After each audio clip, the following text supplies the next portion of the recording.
Alors, ce ne sont pas les États-Unis qui ont qualifié Wagner d'organisation terroriste, c'est le Parlement européen. Les États-Unis ont qualifié Wagner d'organisation criminelle, ce qui, à mon avis, est beaucoup plus approprié.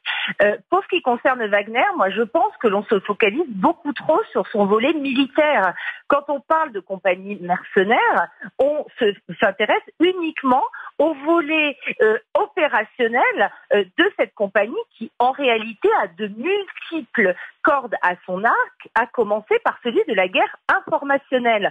Je ne pense absolument pas, comme tous les pays où la société militaire privée Wagner a été déployée, qu'elle soit capable d'inverser d'un point de vue opérationnel la situation sur le terrain.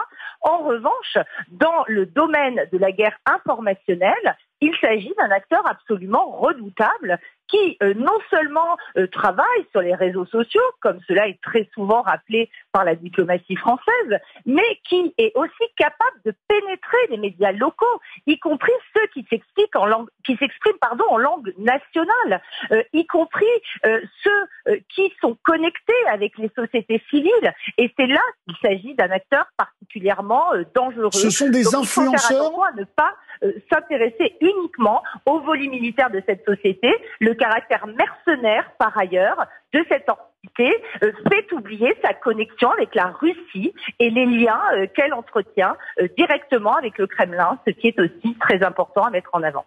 Bien.